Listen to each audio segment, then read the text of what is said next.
8 de la noche, 14 minutos en todo el país, 20 grados la temperatura actual en la ciudad de San Fernando del Valle de Catamarca. Distinta esta temperatura, Una todo lo noche, que sí, veníamos teniendo, sumamente agradable, sintiendo, sí, muy sí. agradable. Y un día viernes, la verdad que viene muy bien, ¿no? Ideal para salir después, para Sí, hacer ojalá tengamos dinero tercer para tiempo. salir, y si no, para juntarnos en la casa, aunque sea, y compartir algo, eso Nos también estaría, fiarán, dice usted, por ahí no algún sé, ¿volvió la comerciante amigo. libreta del Sí, almacenero? sí, ¿Ya yo sé volvió? que sí, Ah, ya sí, volvió. sí. Bueno, Y encima creo que muchos comerciantes no han podido cobrar. bueno, ese es el Tiene problema. un plazo fijo, Ese es un una riesgo, inversión. ese es el riesgo. Bueno, ya estamos, Fer, con nuestro Sí, primer invitado. Se trata del doctor Rubén Mansi, médico, neurocirujano y uno de los referentes, se podría decir, del ARI aquí en Catamarca, de la coalición así cívica. es. Eh, yo creo que no podemos decir mucho más porque la gente ya lo conoce, ya sabe de quién se Sí. trata. Nosotros creo que tenemos muchas ganas de hablar con él y de dilucidar, aclarar si se puede algunas cosas Y que de habían quedado. preguntarle, porque Sí, ha sí, ¿por tenido qué no? experiencia legislativa, Obviamente, ¿no? muchísima, Justamente. muchísima. Y creo En el que ámbito provincial y en el ámbito nacional. viene bien este espacio. Doctor, Así buenas es. noches, ¿cómo le va? ¿Cómo ¿Qué anda? tal? Buenas noches. ¿Cómo le Gracias va? por la invitación, un gusto. Un placer que estés Un acá. placer, un Y placer. un Gracias. placer Un de placer, verte después un de placer. tanto tiempo. Bueno, usted en su momento, doctor, habló muchísimo de el abandono sanitario en la provincia de Catamarca, sobre todo en el interior de la provincia, ¿no? Algo que le pegó mucho, muy de cerca. Criticó la falta de médicos, de traslados, de atención primaria. ¿Cambió un poco eso? Lo que hizo el gobierno fue hacer infraestructura, pero yo digo infraestructura vacía, porque en realidad la salud no es hacer hospitales. La salud es hacer hospitales, pero fundamentalmente hacerlos funcionar a los hospitales. Bien. Y tener una red progresiva, en el caso de una provincia como esta, Sí. es fundamental la red progresiva aceitada de complejidad. O sea, en el último pueblito, en el medio del norte de Belén, tiene que llegar el agente sanitario, pero ese agente sanitario tiene que tener un punto de referencia inmediato para poder derivar a tiempo o Bien. advertir a tiempo una situación de peligro sanitaria, y ese tiene que tener un hospital zonal que funcione muy bien, cosa que no funcionan muy bien los hospitales zonales. Hay 4 Con en las la diferentes provincia, especialidades. Te con referías a eso. las especialidades que llamamos básicas, Bien. pero donde ¿qué hay que incluir? Obstetricia, hay que incluir clínica médica, cirugía general, pediatría, y como hay cirugía no puede faltar un servicio de hemoterapia y no puede faltar un servicio de anestesia. De pronto no hay neurocirujano, no hay traumatólogo, no hay cardiocirujano, bien, pero tiene que haber las especialidades básicas Bien. para un hospital de baja complejidad, donde se pueda resolver desde una cesárea de urgencia hasta se pueda resolver un abdomen agudo. Bien. O sea, que esa cohesión todavía no se ha logrado. No se ha logrado, es muy despareja, porque hay problemas funcionales, hay problemas de equipamiento también, a veces hay distorsiones en el equipamiento. De pronto, por ejemplo, hoy la ciudad de Belén tiene 2 tomógrafos, uno lo tiene en el hospital y otro en la parte privada, pero es la única ciudad del interior que tiene tomógrafo, y las otras, o sea, En el digamos, recreo no tiene. no tienen. La racionalidad no indica que en vez de ponerle en el hospital de Belén no hubiese sido más útil un tomógrafo en Tinogasta o en Santa María, y hacer un convenio con la parte privada en Belén para obtener el servicio de tomografía. O sea, a veces hay superdensidad de algunos Sí. instrumentos tecnológicos y carencia de otros. Bueno, fue histórico, yo ya no sé si eso lo han solucionado ya, pero el hospital de Andalgalá, cuando era nuevo, el hospital nuevo hecho con apoyo de la minería, Sí. no tenía un mamógrafo muy bueno en ese momento, pero no tenía quien interprete las mamografías. Claro. Entonces, bueno, de pronto, che, mira, acá tenés un Fórmula 1 y me lo das a mí, mira, yo no sirvo para yo, Claro. dame un auto común, yo con un auto común manejo bien. Bueno, estas cosas pasan, no hay una... Hoy es increíble que la telemedicina no esté más desarrollada en la Argentina y sobre todo en Catamarca, donde tenemos poca gente, dispersa y largas distancias. Claro. Porque hoy venir de La Puna o venir del norte de Belén o venir del norte de Tinogasta es muy complejo, llegar rápido. En cambio, con la telemedicina nosotros podríamos hacer un montón de cosas. ¿Qué una cosa? Alternativa que está a ver, yo digo, tengo un electrocardiógrafo en Villavil, pero no tengo un cardiólogo. Claro. Saco el electro y lo consulto a través de telemedicina con un servicio de avanzada de cardiología, con una unidad coronaria de la capital, del Hospital San Juan o de la parte privada. Bien. Eso sería más que fácil, digamos, y no necesito tener el cardiólogo en Villavil, pero sí necesito tener un buen clínico con un electrocardiógrafo. Y una buena conexión de internet también. Y obviamente una buena conexión de internet, y que ese clínico sepa que del otro lado de la línea siempre va a haber alguien. Tiene que haber alguien de guardia pasiva, claro. Porque eso no puede estar supeditado a que, mira, justo te pesqué y te consulté. Entonces, claro. Esta cuestión que sería relativamente fácil y que economizaría cuestiones, incluso economizaría algunas derivaciones, sí. o no retardaría algunas derivaciones, priorizaría, ¿no? Sí. No se instrumenta porque ahí hay falta de gestión, no es por otra cosa. Contestada. Pasemos al ámbito de la política, ¿te parece? A pesar de que no estás activo, digamos, no, pero uno, lo que hablábamos fuera de aire, siempre tiene, ¿no? El bichito de la política. Seguro. Y siempre tiene la vocación a flor de piel. Más allá del resultado electoral que ocurrió en el 2023 y posteriormente en el 25 en la renovación legislativa. El año pasado te iba a decir, pero en el 2025 eso se ha procesado, no fue una elección con, digamos, el acompañamiento seguramente que esperabas. ¿Y qué hay desde ese momento hasta ahora? ¿Seguís activo? ¿Tenés un nuevo proyecto? Yo diría que lo primero que traté de hacer son dos cosas. Bien. Primero, procesar el impacto o la frustración. Claro.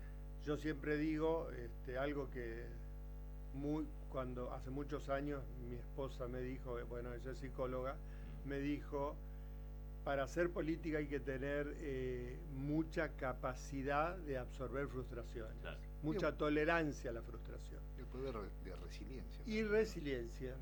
Entonces, yo eso lo aplico, o lo trato de aplicar, aceptar el mandato de las urnas como hay que aceptarlo en la democracia, tratar de ver en qué nos equivocamos y en qué me equivoqué.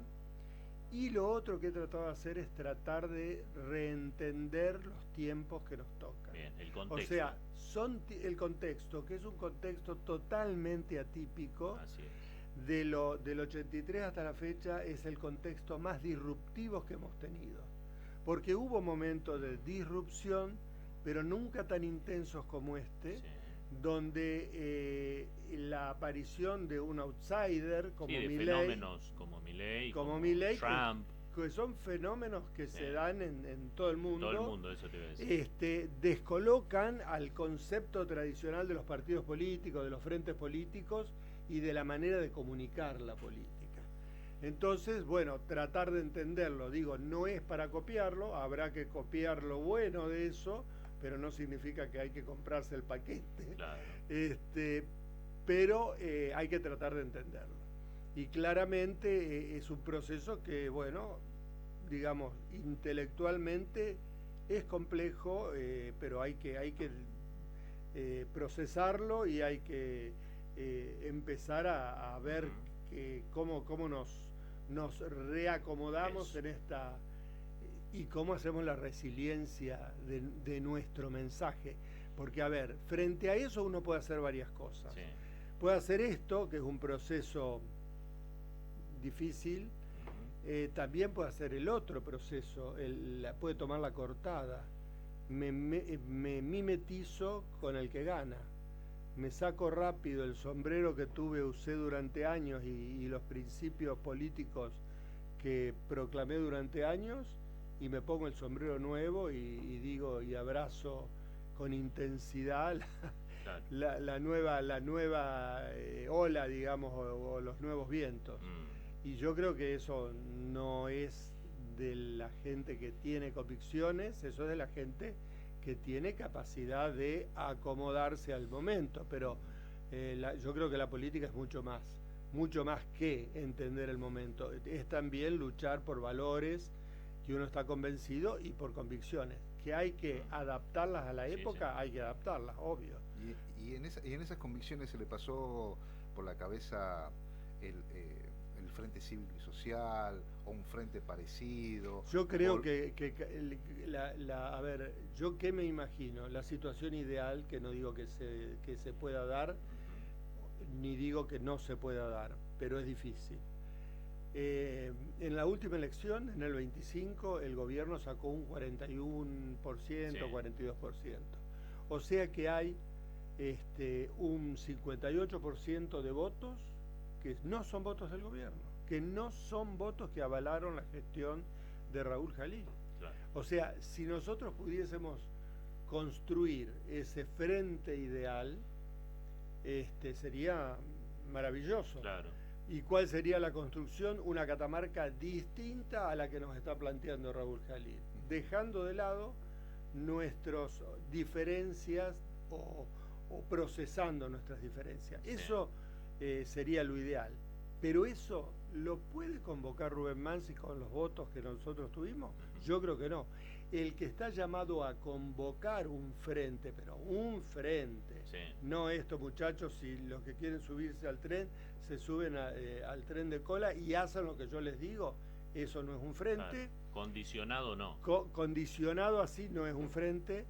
Es la gente de La Libertad Avanza, porque son la oposición, entre comillas, que más voto tuvo. Entonces ellos tienen la responsabilidad histórica de convocar un frente que se oponga al proyecto de Jalil de Catamarca. Pero ellos tienen la voluntad política de hacerlo, y ahí viene la gran pregunta. ¿O van a mirar para otro lado? A ver, hasta lo que yo voy viendo, están mirando para otro lado, no sé si van a cambiar. Bien. Bueno, creo que lo otro que nos queda es al resto tratar de juntar todas las partes que se pueda y empezar realmente a hacer oposición a Raúl Jalil. Hacer oposición en serio, no una oposición por la galería y después arreglar las cosas, claro. Porque bueno. En ese contexto que estás mencionando muy bien, donde La Libertad Avanza debería, dado el contexto del resultado político del año pasado, convocar. Yo creo que hay más diálogo, inclusive desde el Ejecutivo Nacional, y una bajada de línea hacia la dirigencia local, para acordar algunos puntos, o por lo menos, yo no estoy viendo, y también lo charlábamos fuera del aire, una persona o un proyecto convocante y que sea abarcador de diferentes espectros de la oposición, pero como vos decís, que no esté condicionado. Yo hoy no lo veo. Creo que dentro de la oposición hay algunos actores que estamos dispuestos a eso. Bien. No va a ser fácil que nos juntemos porque somos perfiles distintos. De pronto yo tengo un perfil que no tiene nada que ver con el perfil de Galán. No digo que mi perfil o el perfil de Galán sea mejor o peor, son totalmente distintos. Pero yo sí entiendo que de pronto puede haber, uno se puede sentar a conversar ciertas cosas para ir viendo qué se puede hacer por Catamarca en serio desde la oposición, para ir mostrando una vocación de poder, no solamente una vocación de decir yo chillo, pero yo lo que quiero es que se aprueben o se sigan ciertas líneas nacionales y con eso me conformo. Porque convengamos, acá hay dos grandes temas en donde el gobernador puede, y creo que lo hace, coincidir plenamente o articular plenamente con el presidente. Uno es qué votan, no solamente qué votan, sino cuándo bajan, cuándo no bajan a las sesiones. Bien. Algunos legisladores que responden en forma directa a Raúl Jalil.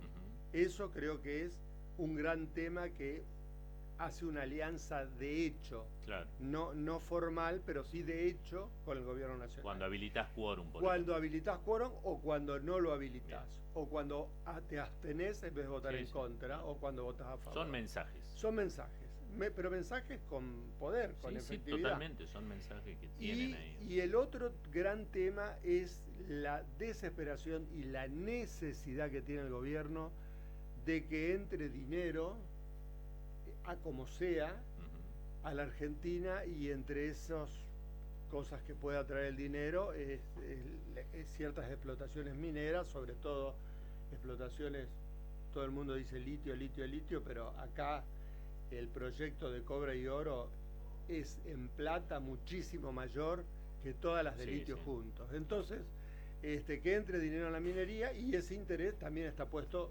en el gobierno provincial, que hace lo imposible por acortar caminos para que la minería avance y avance,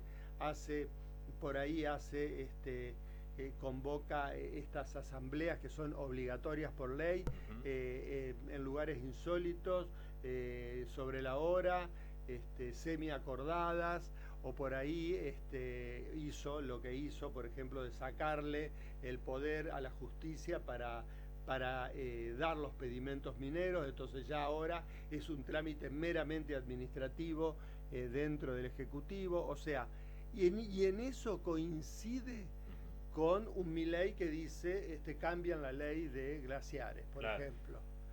Y entonces hay dos grandes coincidencias: los votos que les aporta o no la provincia a nivel nacional, y el interés de la plata que tiene que venir a través de la minería. Entonces, frente a esas dos fuertes coincidencias, la pregunta, esto yo no afirmo nada, pero la pregunta es: ¿hay vocación de la Libertad Avanza local de ser realmente opositora a Raúl Jalil? ¿Es real el eslogan Libertad o Jalilandia, o fue un eslogan nada más? Bueno, los hechos, ¿no? Muchas veces hablan por sí solos. Sí. A veces no hay que explicitarlos mucho porque ya están. Sí. Bueno, habló mucho y lo nombró bastante al gobernador Jalil. ¿Qué piensa de su mandato? ¿Cómo cree, más allá de estas cuestiones en las que alivianó un poco las cargas en cuestiones mineras, sobre todo para los niveles de recaudación, sino a nivel general, el mandato de Jalil? De gestión. Sí, es una gestión con la cual yo no coincido.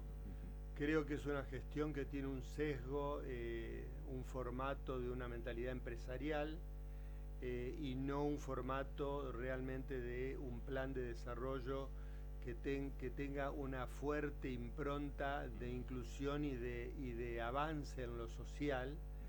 Creo que ahí hay dos indicadores: uno ya lo estuvimos hablando, que es el tema de salud, y el otro gran indicador es la crisis educativa que tiene la provincia, con los docentes de los peores pagos del país, con escuelas que empieza marzo y viene abril, y todavía hay escuelas que siguen dando clases virtuales. Bien. Porque las empezaron a arreglar en marzo y no las arreglaron en enero, como debería ser la lógica. O sea, no hay un interés puesto en realmente en la prosperidad cultural, educativa, social de la provincia. Sí. Hay un interés puesto, sí, en la prosperidad económica, pero una prosperidad económica que tiene lo que, bueno, yo siempre he dicho, traducido sería como un capitalismo de amigos, Claro. o un más técnico, un patrimonialismo, donde el juego económico no está abierto a todos y sí está abierto a algunos. ¿Y ahí Los no hay una otros días... semejanza, perdón que te interrumpa, con la gestión del gobierno nacional también?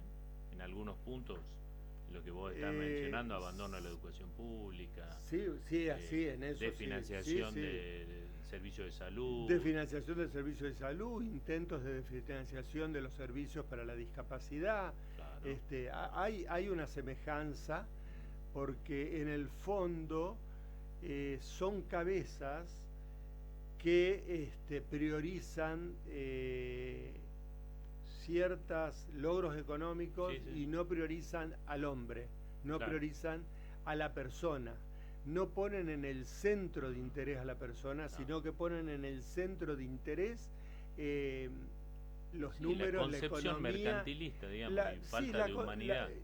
Exacto, digamos, no es lo que León XIV plantea concretamente. Claro. Todo lo que pueda demorar o introducir un condicionamiento a un mercado está mal visto automáticamente y se tiene la fantasía que todo lo resuelve el mercado. Y a la educación y a la salud el mercado no la resuelve, porque ¿hay un mercado de la salud? Sí, claro que hay un mercado de la salud, pero es un mercado totalmente imperfecto. ¿Por qué? Porque una de las partes está en minusvalía, porque un actor, que es el enfermo, frente al que maneja el recurso de la salud, está totalmente en minusvalía. Claro. Porque hoy alguien se enferma de algunas enfermedades complejas. Enfermedades caras, sí, de alguna obra social nacional, y ese enfermo tiene que pasar un peregrinaje para conseguir lo que tiene que conseguir. Los medicamentos de alto costo. Exacto, y se le dice, y se han quitado del listado de medicamentos, hay remedios oncológicos que ya no se proveen más y que antes se proveían. Entonces, en esa aplicación... esa falta de sentido humanitario que mencionaba. Totalmente, y solidario, y no se trabaja sobre un principio que para mí en cualquier política de salud, sea en un país que tenga salud estatal o que tenga salud mixta o que tenga subsistemas privados, estatal, lo que sea, nunca se tiene que olvidar que es trabajar por la accesibilidad y la equidad. Exacto. Yo sé que son nortes perfectos a los cuales no se llega, pero hay que caminar a ese norte. Claro. Hay que caminar a la equidad. Doctor, hay que caminar a que todo el mundo tenga oportunidad de acceder a la salud. Además es un mandato constitucional. Es un mandato constitucional. Lo está diciendo usted, hay un freno en los programas de salud. Y yo tengo entendido que la provincia se está haciendo cargo de esos baches que ha dejado esta falta de asistencia de la nación. ¿Usted cree que lo está haciendo en forma eficiente? ¿Usted cree que los pacientes del interior lo están padeciendo en este momento? ¿O los pacientes de la capital? Claro. Ya no sé a dónde contextualizarlo. Los pacientes lo sufren. Es verdad que la provincia ha hecho algunas acciones para tapar baches, pero vuelvo a lo mismo, la gestión es insuficiente todavía. No sé si es insuficiente la gestión o es insuficiente el recurso, o ambas cosas, pero hay gente que está sufriendo mucho, gente de obras sociales nacionales, a los cuales se les dice su plan no prevé esto, y ese paciente tiene una enfermedad. Voy a dar un ejemplo que es de mi área. Los otros días atendía a una enferma de esclerosis múltiple y yo le planteaba que es probable que tenga que cambiar la medicación, que se llama escalar a una medicación más potente. Todas las medicaciones de esclerosis múltiple son muy caras y hay algunas más caras que otras. Entonces, esta paciente me dijo: doctor, con mi obra social XX, para mí fue una tragedia conseguir que me Provea. cubran lo que usted pedía, que es la medicación inicial de estos casos, que es más barata. Hasta tuve que recurrir a abogados y hasta tuve que recurrir a una amenaza de que hacer intervenir la justicia para que la obra social lo acceda. Si yo voy ahora, a mí me agotó eso, me agotó. Si yo voy ahora y les digo que usted me quiere cambiar la medicación, me van a matar y me van a hacer peregrinar nuevamente. Sí, y entonces, no, claro. Le digo, no te estoy diciendo, digo que a lo mejor en algún momento hay que cambiar. La verdad, me conmovió la desprotección de algunos casos. Bueno, lamentablemente, digo, ¿no? Es una situación. Es una realidad y uno la ve, no sé si a diario, pero casi a diario, de gente que no puede o acceder a ciertas prótesis. Hay gente que dice, PAMI, me demora la prótesis porque la prótesis que me tienen que dar a mí es como tengo menos de 70 años, la más cara. Y las más caras están muy demoradas. La verdad, dice, me convendría tener 70 años y recibir la prótesis más barata, claro, porque sería una solución para mí. Bueno, la verdad que escuchar eso de la persona que está enferma es tremendo. Usted habló mucho de corrupción en algún momento. Dijo que la corrupción es la que generaba la pobreza. Lo dijo en tiempos de campaña. Es uno de los factores de la pobreza. Ningún sistema iluminado en cualquier dogma, en un dogma más social, progresista, menos demócrata, o de centro, o más de centro izquierda, o más de derecha, ningún gobierno va a lograr prosperidad para la sociedad globalmente si sigue la corrupción como hay en la Argentina, que es una corrupción que atraviesa banderías políticas, que atraviesa gestiones y que atraviesa sectores sociales, porque también convengamos que mucha gente se rasga las vestiduras porque dice que todos los políticos son corruptos, pero resulta que cuando tiene que conseguir algo para su empresa grande, mediana o chica, no duda en entrar en el circuito de la corrupción. Y eso se ve en la causa Cuadernos, se ve claramente, pero lo vemos a diario. Claro. Lo vemos a diario. Existen pequeñas corrupciones, medianas corrupciones y altas corrupciones. Por supuesto que la corrupción de un jefe de Estado es mucho más grave que la corrupción de un ciudadano común. Pero creo que el cambio tiene que venir desde abajo. El Martín Fierro dice, el fuego para que caliente tiene que venir de abajo. Y el grito de pedido de honestidad tiene que ser fuerte de la sociedad. No puede ser de un dirigente o de dirigentes aislados. Bueno, usted también dijo, más o menos rescatando un poco lo que había sucedido en su momento, tiempos de campaña, tiempos en los que se habla de temas que quizás en muchos casos no se hablan habitualmente, no se le presta atención a ese tipo de conversación o de discurso. Habló mucho de narcotráfico y usted dijo que hay sectores que avalan o que están de alguna manera conectados con el narcotráfico. Hay sectores que están conectados y hay muchos sectores que miran para otro lado. No están conectados, no son parte, pero actúan pasivamente y toleran pasivamente el narcotráfico. Y eso es complicidad. Y eso es complicidad. Una complicidad pasiva, pero complicidad al fin. ¿Pero a la política le tiene miedo el tema? La política le tiene miedo. Hay plata del narcotráfico en la política.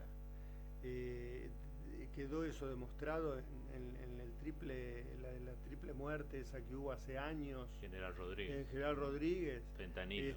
A través del fentanilo. Quedó demostrado que los mecanismos que el Estado tiene no actúan lo suficientemente rápidos para parar ciertas cosas.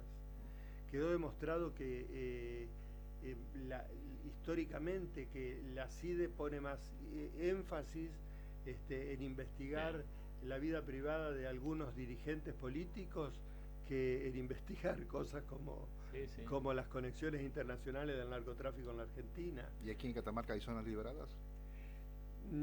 A ver, lo que yo sé es lo siguiente, y en esto quiero ser prudente porque se puede malinterpretar.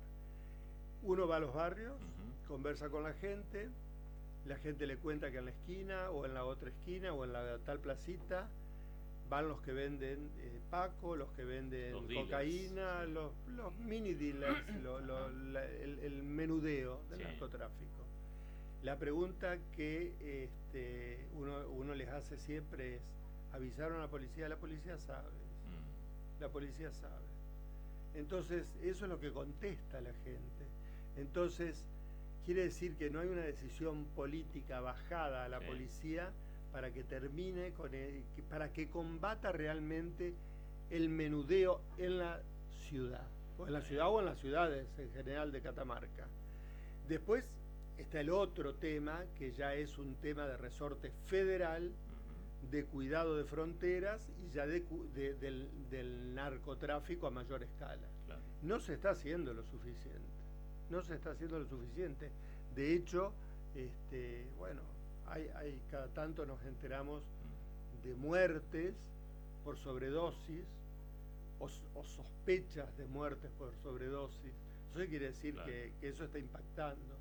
Hay una voy a pasar el chivo, pero hay una serie en una de las plataformas muy interesante de la época de Margaret Thatcher, como donde se producen varias muertes por heroína. Entonces Margaret Thatcher dice, hay que declararle la guerra al narcotráfico, pero no va a haber presupuesto, pero la guerra se la vamos a declarar igual, y como los ingleses, porque está basado en un hecho real, se las ingenian con muy pocos recursos a infiltrar las organizaciones de narcotráfico. O sea, hubo decisión política. Claro, eso es lo que hubo está faltando. Decisión política. Bueno, hablando de decisión política, antes de culminar la entrevista le vamos a tirar una bomba ahí a Rubén. Si Gustavo Sadi, sé que hay diálogo permanente, porque de eso se trata muchas veces la construcción de la política, poder construir en el disenso políticas públicas, políticas de Estado que cualquiera que gobierne, como decías vos, centro, la centro izquierda, centro derecha, se mantengan en el tiempo, ¿no? Como política de Estado. Si Gustavo Sadi te convoca o si Raúl Jalil te convocan a que formes parte de un potencial gabinete o a sumarse al proyecto, o Raúl o Gustavo, hay posibilidades de escuchar, digamos. Si es de este proyecto, no cuenten conmigo. Primero, creo que Raúl Jalil nunca me convocaría. Bien. Segundo, si Gustavo Sadi toma otro rumbo, se puede hablar perfectamente. Bárbaro. Pero si continúa este rumbo, no estoy para eso. Bárbaro, clarísimo. Bueno, Gustavo Sadi llegó tarde a la Asamblea Legislativa. Sí. ¿Es un dato ese? Y son la gestualidad en la política siempre se la ve, ¿no? Sí.